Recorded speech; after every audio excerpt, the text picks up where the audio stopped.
मिल सकेगा? आइए इसी सवाल के जवाब की ओर बढ़ते हैं। और हाँ, इस मासूम बच्ची को न्याय दिलाने की इस मुहिम में आपका छोटा सा साथ भी बहुत मायने रखता है। इसलिए वीडियो को लाइक जरूर करें ताकि यह ज्यादा से ज्यादा लोगों तक पहुंच सके। साथ ही चैनल को सब्सक्राइब भी कर लें। तो चलिए अब पूरी घटना को विस्तार से समझते हैं। 16 नवंबर 2025। उस दिन भी गांव में सब कुछ वैसे ही चल रहा था जैसे हर रोज चलता है। शाम होने लगी थी, सूरज ढल रहा था और हवा में हल्की ठंडक फैलने लगी थी। 3 साल की यादना अपने घर के आंगन और गली में दूसरे बच्चों के साथ खेल रही थी।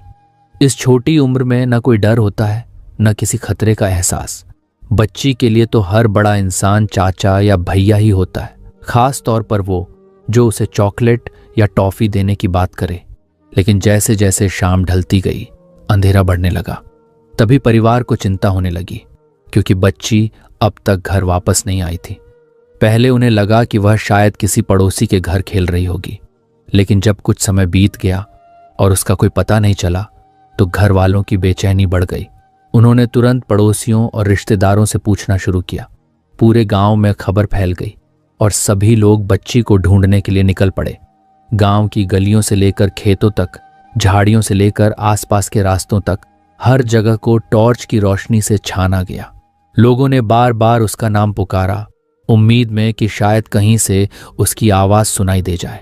लेकिन 2.5 घंटे तक की इस खोज में उन्हें सिर्फ सन्नाटा ही मिला। बच्ची कहीं भी नहीं मिली। गांव में अफरा तफरी मच गई। हर किसी के चेहरे पर चिंता साफ दिखाई दे रही थी।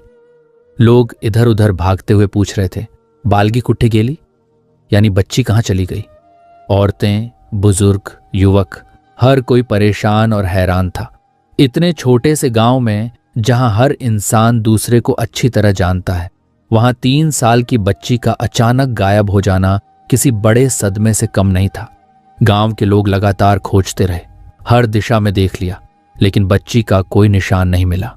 आखिर जब सभी कोशिशें नाकाम हो गईं, तो परिवार ने मजबूर होकर पुलिस को फोन किया और बच्ची की गुमशुदगी की रिपोर्ट दर्ज कराई। गुमशुदगी की रिपोर्ट मिलते ही पुलिस भी तुरंत हरकत में आ गई और अपनी खोज शुरू कर दी। इसी दौरान गांव के कुछ लोग बच्ची को खोजते हुए गांव की सीमा पर बने मोबाइल टावर की तरफ पहुंचे। ये जगह थोड़ी सुनसान थी और चारों तरफ झाड़ियां थीं। उसी जगह झाड़ियों के बीच उन्हें कुछ ऐसा दिखा जिसने सबको अंदर तक हिला दिया। वहां यादना का शव मिला।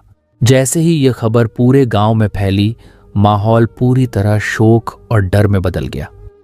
यादना की हालत देखकर साफ समझ आ रहा था कि उसके साथ कुछ